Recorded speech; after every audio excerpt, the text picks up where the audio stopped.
ফুলে যাওয়া প্যানকেককে মধ্যখান থেকে ফাটিয়ে ভিতরে ডিম ঢুকিয়ে দেওয়া অথবা প্যানকেকের ডোর সাথে কুমড়ার বীজ সূর্যমুখীর বীজ মাখিয়ে এটাকে আরও বেশি হেলদি করে ফেলা। প্রিয় দর্শক, কোরিয়ান প্যানকেক মানেই ভিন্ন স্বাদ, স্বাস্থ্যকর এবং মজাদার।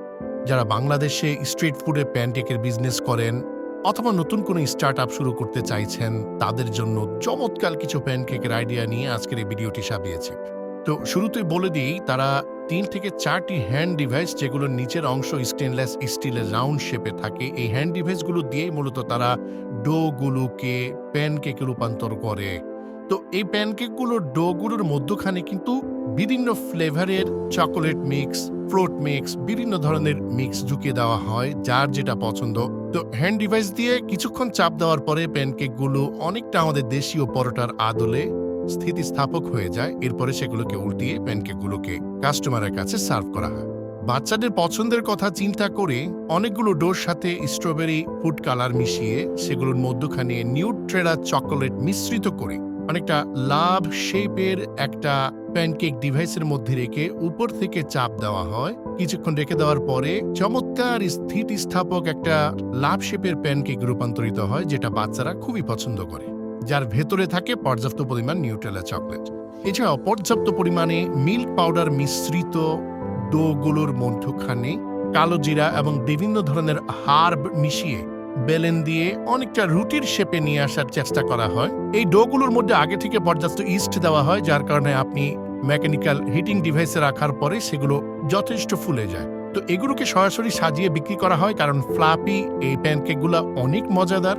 অনেক ক্ষেত্রে এগুলোর মধ্যখানে চিজ এবং হার্ব মিক্স দিয়েও তৈরি করা হয়। যে যেভাবে পছন্দ করে মধ্যখানে সেটাই দিয়ে দেওয়ার চেষ্টা করে স্ট্রিট ফুডের হকাররা।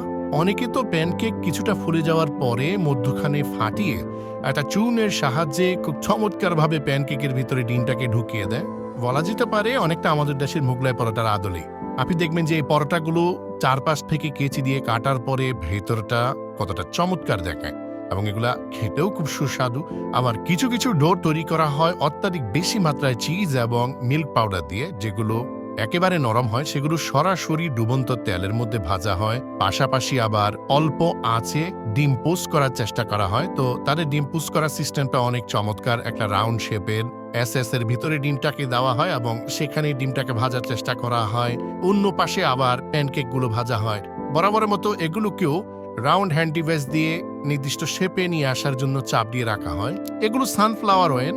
তারপরেও তারা চেষ্টা করে প্যানকেকগুলো ভাজার পরে যতটুকু সম্ভব তেল যেন সরিয়ে দেওয়া যায়, কারণ যত বেশি তেল খাওয়া হবে হার্টের ঝুঁকি তত বেশি থাকবে। আপনি দেখবেন মধ্যখান থেকে প্যানকেকগুলোকে অনেক ক্ষেত্রে কেটে ভিতরের বাদাম দেখা যাচ্ছে এবং তার সাথে আবার ভাজার ডিম ঢুকিয়ে দিয়ে কিছুটা সস, মেয়োনাইজ এবং মিল্ক পাউডার মিশিয়ে দেওয়া হয়, যেটা কোরিয়ানরা খুবই পছন্দ করে। আমার কাছে সবচেয়ে ভালো লেগেছে তাদের হেলদি সিড প্যানকেক, যেটার সাথে তারা সূর্যমুখীর বীজ এবং কুমড়ার বীজকে খুব ভালোভাবে মিশিয়ে সেই প্যানকেকগুলোকে রাউন্ড ডিভাইস দিয়ে চাপ দিয়ে চমৎকার শেপে নিয়ে আসছে। এই প্যানকেকগুলোর হেলথ বেনিফিট অনেক বেশি। আপনারা জানেন কুমড়ার বীজ আমাদের ডিমনেশিয়া বা স্টিকি শক্তি বিভ্রমের হাত থেকে রক্ষা করে, মস্তিষ্কের পাওয়ারকে বাড়িয়ে দেয়। ওমেগা 3 ফ্যাটি অ্যাসিড রয়েছে। আর এই ডোগুলো অনেক বেশি ইলাস্টিক। আপনি দেখতে পাবেন এর মধ্যে পর্যাপ্ত পরিমাণ চিজ থাকায় ডোগুলোকে টান দিলে একটার সাথে আরেকটা লেগে থাকে। তো এই সিড প্যানকেকটার দাম কিছুটা বেশি হলেও এটা খেলে খুবই মজাদার।